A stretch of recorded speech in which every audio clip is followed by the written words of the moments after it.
Okay, हमारे पास topic है estimations का। ठीक है, एस्टिमेशंस क्या होती हैं? आपने पढ़ा था कि स्टैटिस्टिक्स जो है उसकी दो ब्रांचेस होती हैं। अगर आपको याद हो तो हमने किया था कि स्टैट की जो है वो दो ब्रांचेस होती हैं, जिसमें हमने कहा था ब्रांचेस की बात करें तो दो ब्रांचेस थी। एक आपने कहा था कि वो डिस्क्रिप्टिव होती है और सेकंड वन जो थी वो कौन सी थी? इन्फेरेंशियल थी। इन्फेरेंशियल, ये दो ब्रांचेस थी स्टैट की। अब अगर आप इन दोनों ब्रांचेस को देखें तो हमने कहा था कि डिस्क्रिप्टिव में जस्ट हम जो है वो डाटा कलेक्शन करेंगे थ्रू डिफरेंट वेज और फिर उनको प्रेजेंट करेंगे। इन्फेरेंशियल में हमने क्या कहा था कि उसकी बेस पे हम कंक्लूजन ड्रा करेंगे। अब जब कंक्लूजन की बात आती है तो कंक्लूजन की जो है किस तरह से हम ड्रा करेंगे, उसके लिए हम इस ब्रांच को फर्दर दो कैटेगरीज में डिवाइड करते हैं। एक है आपके पास एस्टिमेशन, एक को हम कहते हैं एस्टिमेशन, और सेकंड जो है वो क्या है? वो है आपके पास टेस्टिंग हाइपोथेसिस। ठीक है, टेस्टिंग हाइपोथेसिस, इसकी ये दो ब्रांचेज हैं। फर्दर इसकी दो कैटेगरीज आ जाती हैं। एक तो एस्टिमेशन, उसके थ्रू भी हम डिफरेंट एस्टिमेट्स करते हैं। जब हमें एग्जैक्ट वैल्यू नहीं पता होती तो हम अपनी तरफ से एस्टिमेट कर लेते हैं। दूसरा है टेस्टिंग हाइपोथेसिस, वो मैं आपको नेक्स्ट करवाऊंगी। टेस्टिंग हाइपोथेसिस, तो एक है एस्टिमेशन और दूसरा है टेस्टिंग हाइपोथेसिस। एस्टिमेशन जो है वो फर्दर उसमें तीन चीज़ें आती हैं। वैसे तो और भी काफ़ी आती हैं, लेकिन जो मेजर हैं वो तीन चीज़ें हैं। पहली क्या है इसमें?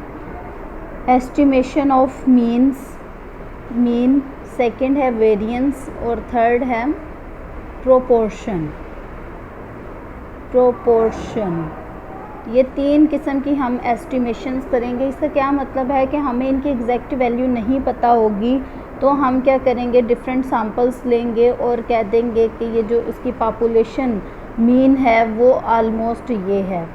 तो इसकी तरफ मूव करने से पहले कुछ टर्म्स देखते हैं कि ये स्टैटिस्टिकल इन्फेरेंशियल स्टैटिस्टिक्स बेसिकली ये होती है तो process of drawing inference about population on the basis of sample data. Sample data की बेस पे जो हम कंक्लूजन्स ड्रा करते हैं इस कॉल्ड स्टैटिस्टिकल इन्फेरेंस या फिर inferential statistics. It is also called inferential statistics. ठीक है, नेक्स्ट देखिए, इसकी दो टाइप्स होती हैं। पहली टाइप कौन सी है आपके पास? एस्टिमेशन, और सेकंड क्या है? टेस्टिंग हाइपोथेसिस, जिस तरह अभी हमने डिस्कस किया। एस्टिमेशन क्या होती है? जिस तरह इसकी इंग्लिश मीनिंग अगर आप देखें तो इसका मतलब होता है अंदाज़ा लगाना, कि हम श्योर नहीं होते लेकिन हम अबाउट टू करेक्ट होते हैं। A process in which we obtain the value of unknown population parameters with the help of sample data, कि हम उस पैरामीटर की वैल्यू फाइंड आउट कर लेते हैं। उस प्रोसेस को क्या कहते हैं? एस्टिमेशन कहते हैं। नेक्स्ट है estimate. An estimate is the numeric value. एक होता है एस्टिमेशन। एस्टिमेशन क्या होता है? ये बेसिकली एक प्रोसीजर होता है जिसकी बेस पे हम कैलकुलेट करते हैं। एस्टिमेट क्या होती है? वैल्यू होती है, न्यूमेरिकल वैल्यू होती है, तो उसको हम एस्टिमेट कहते हैं। नेक्स्ट है हमारे पास एस्टिमेटर। एस्टिमेटर क्या होता है? इट इज़ अ रूल और फार्मूला और function that tells how to calculate an estimate. कि एस्टिमेट को किस तरह से कैलकुलेट करना है, उसके लिए जो रूल होता है, जो फार्मूला होता है। जिस तरह आप एक्स बार की बात करें तो ये समीशन एक्स ओवर एन होता है। बेसिकली ये किसका एस्टिमेट होता है? एस्टिमेट ऑफ मीन होता है। ये जो फार्मूला है ना आपके पास, ये एस्टिमेटर कहलाता है। ये एस्टिमेटर कहलाता है और इसकी जो वैल्यू आएगी, सपोज वो 5 आती है, तो ये क्या है? ये एस्टिमेट है। जो हमने प्रोसीजर फॉलो किया है, मीन्स पहले हमने समीशन एक्स किया, फिर एन किया, फिर एक्स बार किया, तो इस सारे प्रोसीजर को हम क्या कहते हैं? एस्टिमेशन कहते हैं। एस्टिमेशन की फर्दर दो टाइप्स होती हैं। एक है पॉइंट एस्टिमेशन और दूसरा है इंटरवल एस्टिमेशन। अब पॉइंट एस्टिमेशन, जिस तरह इसके नेम से आपको पता लग रहा है कि कोई एक वैल्यू होगी। इंटरवल एस्टिमेशन क्या है? रेंज ऑफ वैल्यूज़ होंगी, कि आपके पास डिफरेंट रेंज में वैल्यूज़ आएंगी। तो अभी हम जो डिस्कशन करने जा रहे हैं थ्रू आउट वो पॉइंट एस्टिमेशन से रिलेटेड करेंगे। इंटरवल एस्टिमेशन में एक फार्मूला इन्वॉल्व होगा, उसमें वैल्यूज़ रिप्लेस करेंगे मीन स्टैंडर्ड डेविएशन के, तो आपके पास एक रेंज आ जाएगी, वही इंटरवल एस्टिमेशन होगा। तो आपने इनके 2-3 फार्मूले देख लेने हैं। एस्टिमेशन मीन क्या है? When we find estimate for population mean, कि जब हमें पॉपुलेशन मीन से रिलेटेड एस्टिमेशन चाहिए होती है, वो यूज़ सैम्पल मीन। तो हम क्या करते हैं, एक्स बार कैलकुलेट करते हैं। क्यों हम ये करते हैं? क्योंकि अगर तो आपने पूरे पाकिस्तान लेवल पे या नेशनल या इंटरनेशनल लेवल पे कलेक्शन करनी है, तो आपके लिए ये बहुत मुश्किल होगा कि पर्सन टू पर्सन जाके आप उनका डाटा कलेक्ट करें, और फिर उसमें रिसोर्सेज, उसमें जो है वो आपके एक्सपेंसेस भी ज़्यादा होंगे और टाइम जो है वो भी ज़्यादा लगेगा। तो इसके लिए हम क्या करते हैं कि डिफरेंट कैटेगरीज से जो लोग हैं वो ले लेते हैं, उनका सैंपल बना लेते हैं। अगर वो लोगों से रिलेटेड है तो पर्सन से रिलेटेड है तो उसका सैंपल बना देते हैं, और फिर एंड पे उस सैंपल पे कैलकुलेशंस परफॉर्म करते हैं। फिर उसके अकॉर्डिंग हमारे पास जो है वो रिक्वायर्ड रिज़ल्ट आ जाता है। तो इसीलिए हमने कहा कि हम सैम्पल डाटा की बेस पे ये कैलकुलेशन करते हैं। और एक्स बार आपके पास किसके इक्वल होता है? एक्स बार जो है is equal to summation X over N. ये हम मीन की बात कर रहे हैं तो मीन का ये फार्मूला होता है। It is a rule formula or function is called an estimator. हमने कहा था कि जो भी हम फार्मूला लगाएंगे उसको क्या कहेंगे? एस्टिमेटर कहेंगे। अगर आपके पास एक्स बार सपोज वो 10 आ जाता है, तो 10 क्या है? ये एक न्यूमेरिकल वैल्यू है ना। न्यूमेरिकल वैल्यू को हमने क्या कहा था कि ये एस्टिमेट है, ठीक है, इसको हम एस्टिमेट कहेंगे। And our answer is in single numeric form, it is also called point estimate. आपने देखा कि एक्स बार की एक ही वैल्यू आ रही है 10, तो इट मीन्स ये क्या है? पॉइंट एस्टिमेटर है। The whole process is called estimation. Estimation सारे प्रोसीजर को कहते हैं, न्यूमेरिकल वैल्यू को एस्टिमेट कहते हैं। और जिस प्रोसीजर, जो फार्मूला हम यूज़ करते हैं उसको कैलकुलेट करने के लिए, उसको एस्टिमेटर कहते हैं। एस्टिमेशन ऑफ प्रोपोर्शन अब क्या होता है? एस्टिमेशन बेसिकली 3 तरह से हम डिस्कस करेंगे। एक है मीन के लिए, सेकंड है वेरिएंस के लिए, और थर्ड है प्रोपोर्शन। ये आपके कोर्स कंटेंट का ये पार्ट है सब तीनों। तो एस्टिमेशन जो है उसमें अभी हम प्रोपोर्शन, मीन क्या होता है कि एवरेज को आप सैंपल लें और उसकी एवरेज कैलकुलेट कर लें और कहें कि पॉपुलेशन की भी वही एवरेज है। वेरिएंस क्या होता है? इसी तरह से आप सैंपल डाटा लें और उस पर सैंपल जो स्टैटिस्टिक है, जो फार्मूला है वो अप्लाई करें और देन आपके पास आंसर आ जाए। प्रोपोर्शन क्या होता है ये हम देखते हैं। A population proportion can be estimated through the usage of a confidence interval। ठीक है, हमने कहा एस्टिमेशन 2 तरह से होती है, एक पॉइंट और एक interval estimation, known as G interval, whose formula is given below, wherein is the sample proportion is the sample size and is the upper critical value of the standard normal distribution for a level of confidence. ये जितनी terms आपके पास involve हुई हैं, सबसे पहले तो आपके पास क्या आया है? Confidence interval. सेकंड आपके पास कौन सी टर्म आई है? पहली टर्म आपने क्या करनी है? Sample proportion is the sample size and is the upper critical value, एक टर्म आपके पास आई है। लेवल ऑफ कॉन्फिडेंस दूसरी टर्म आई है।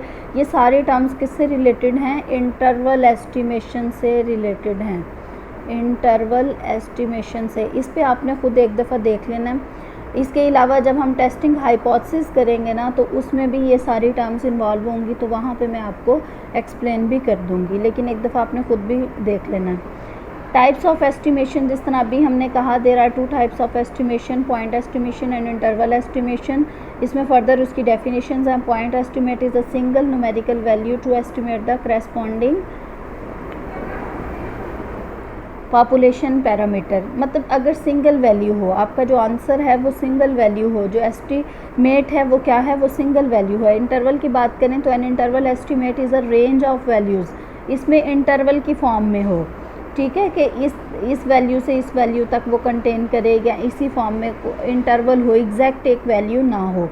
is the range of values used to estimate a parameter. 2 numbers are calculated to create an interval within which the parameter is। आपको पता है interval में 2 numbers ही होते हैं, एक स्टार्टिंग पॉइंट और एक ending point. An interval within which the parameter is expected to lie, और हम कहते हैं कि इस इंटरवल में ही, सपोज इसको ए कह दें, इसको बी कह दें, इस इंटरवल में ही आपका जो पैरामीटर की जो वैल्यू है ना वो लाई करेगी। जब हम एक क्लास को देखते हैं, 4-5 बच्चों के आपके पास मार्क्स आ जाते हैं, तो हम कहते हैं कि इन मार्क्स की बेस पे हम अंदाज़ा लगा सकते हैं कि जो आपकी पूरी क्लास की जो एवरेज होगी उस सब्जेक्ट में वो इतने मार्क्स के इन बिटवीन होगी। जिस तरह अक्सर मैं भी आपको कहती हूँ कि आपके जो मार्क्स हैं वो 12, 13 या इसी के राउंड अबाउट हैं। तो ये बेसिकली हम क्या कहते हैं कि एक इंटरवल दे रहे होते हैं कि इस इंटरवल में आपकी एग्जैक्ट वैल्यू एक्सपेक्टेड है कि वो लाए करे। It is constructed so that with the chosen degree of confidence, इसमें कॉन्फिडेंस इन्वॉल्व होता है। इसको हम नेक्स्ट भी देखेंगे, एक दफ़ा आप भी इसको देखिएगा। इसको टेस्टिंग हाइपोथेसिस वाले टॉपिक में ये सारे टर्म्स, उसमें इंटरवल एस्टिमेशन इन्वॉल्व होगी, तब हम देख लेंगे। The true unknown parameter will be captured inside the interval, कि हम ये होप करते हैं, ये हम एक्सपेक्ट करते हैं कि जो आपकी ट्रू वैल्यू होगी वो उसी में लाई करेगी। एक एग्जांपल है आपके पास, a random sample of n is equal to 6 है। n क्या है आपके पास 6, हैज़ द एलिमेंट्स, उसके जो एलिमेंट्स हैं वो ये वाले हैं, 6 ही एलिमेंट्स होंगे। Compute the point estimate of population mean, मतलब पॉपुलेशन मीन म्यू होता है, इसका जो पॉइंट एस्टिमेट होता है वो x बार होता है। तो हमने ये x बार कैलकुलेट करना है। आपको पता है x बार क्या होता है, समेशन x ओवर n होता है। तो x की वैल्यूज़ हमने ये सारी लिख ली और इधर लास्ट में इसका समेशन कैलकुलेट कर लिया। ये आपने एस्टिमेटर लगाया, एस्टिमेटर मतलब फार्मूला लगाया। टोटल वैल्यू 81 है, 81 लिख दिया, n की वैल्यू 6 है वो लिख दिया, तो आपके पास x बार की सिंगल एक वैल्यू आ गई। इट मीन्स ये जो वैल्यू है ये क्या है, ये पॉइंट एस्टिमेट है। So the point estimate of the population mean mu is this and x is estimator.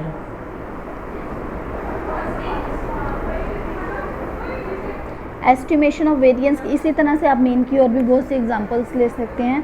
Estimation of variance पे आए, द सैम्पल वेरिएंस, आपको पता है जो सैम्पल वेरिएंस होता है उसको एस स्क्वायर से डिनोट करते हैं। जो पॉपुलेशन वेरिएंस होता है उसका सिग्मा स्क्वायर से, ये पॉपुलेशन के लिए होता है और ये वाला जो होता है ये सैम्पल के लिए होता है।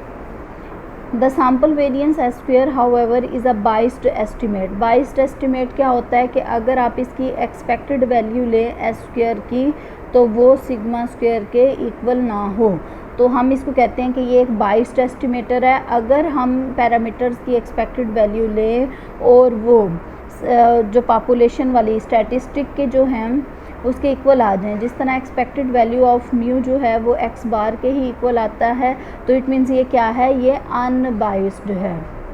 बाइस्ड और अनबाइस्ड के लिटरल मीनिंग अगर आपको पता हो तो आपके लिए अंडरस्टैंडिंग में आसानी होगी। बाइस्ड क्या होता है, बाइस्ड को कहते हैं झुकाव, मतलब उसमें आपकी फेवर्स इन्वॉल्व होती हैं, और अनबाइस्ड क्या होता है, उसमें आपकी फेवर्स इन्वॉल्व नहीं होती। जिस तरह अगर आपने डाटा वगैरह कलेक्ट करना है तो ऐसा भी हो सकता है कि आप अपने फ्रेंड्स से ही सारा डाटा कलेक्ट कर लें और उनको जो है वो बहुत अच्छा पोर्ट्रे करने के लिए आप जो हैं वो उनका डाटा जो है वो रॉन्ग एंटर कर दें, तो इस तरह से आपके पास जो आंसर है वो गलत आ सकता है। The sample variance S square however is biased estimate of the population variance sigma square, लेकिन इसका हमें फिर भी फ़ायदा होता है कि इससे हमारे पास कोई ना कोई वैल्यू आ जाती है। नेक्स्ट हमारे पास एस्टिमेशन ऑफ वेरिएंस की एक एग्जांपल है। Suppose that a sample from a normal distribution having unknown mean mu and unknown variance sigma square give you following values, कि उनको हमने अननोन सिग्मा स्क्वायर है और मीन है और उनकी ये वाली वैल्यूज़ हैं। Use this values to find the population variance sigma square, तो पॉपुलेशन वेरिएंस को कैलकुलेट करने के लिए हम सैम्पल का यूज़ कर रहे हैं जिसका ये वाला फार्मूला होता है। ये किसका फार्मूला होता है, ये एस स्क्वायर का, is equal to summation x minus x bar over n minus 1 square आ जाता है। और इसकी एवरेज आपके पास कितनी गिवन है, एवरेज अगर आपने कैलकुलेट करनी है तो आपके पास आ जाएगी, आपको खुद कैलकुलेट करनी पड़ेगी। x बार, x बार क्या होता है, समेशन x ओवर n होता है। x bar is equal to, x bar जो है is equal to summation x over n होता है। तो ये आपने इस तरह से ये x बार कैलकुलेट कर लेना है। एक्स आइज़ की आपके पास वैल्यूज़ गिवन है, तो आपने उसमें से बारी बारी जो है वो एक्स बार को माइनस करते जाना है। तो आई फ्रॉम 1 to 3 आएगा और इसको सॉल्व करना है। तो इस तरह से इसका लास्ट में स्क्वायर रूट कर देंगे। तो अगर आप स्क्वायर के साथ लिखेंगे तो वो वेरिएंस का एस्टिमेट होगा, अगर स्क्वायर रूट कर देंगे तो वो किसका होगा, सैम्पल का होगा। ये लास्ट आपके पास एग्जांपल है estimation of proportion. P cap से उसको डिनोट करते हैं। ये किसको डिनोट करता है, सैम्पल प्रोपोर्शन को। Is the point estimate for a population proportion. और इसको पढ़ते क्या है, पी हैट या पी कैप कह लें। इसकी एग्जांपल है हमारे पास, find the point estimate for the population proportion. हमने पॉइंट एस्टिमेट कैलकुलेट करना है कब, 375 people out of 700 surveys agreed with the new proposal for a tax increase to fund schools. तो पी कैप किसके इक्वल होगा, ये बेसिकली x ओवर n होता है। तो x आपके पास क्या है, टोटल नंबर ऑफ़ सक्सेसेस होती हैं जो कि 375 हैं, क्योंकि 375 पीपल जो है वो एग्री कर रहे हैं प्रपोजल से। टोटल नंबर ऑफ़ सर्वेड कितने हैं, वो हैं 700। ठीक है, ये एक ज़ीरो ज़्यादा लगा हुआ है, आपने देख लेना, या तो इधर से एक ज़ीरो कम कर दें या फिर इधर एक लगा दें, जैसे मर्ज़ी कर लें। तो पी कैप की जो एस्टिमेटेड वैल्यू है वो आपके पास ये आई है। इसको परसेंटेज में हमने लिखा क्योंकि प्रोपोर्शन है, तो परसेंटेज की फॉर्म में हमने इसके इक्वल लिख लिया। कोई क्वेश्चन है तो पूछ।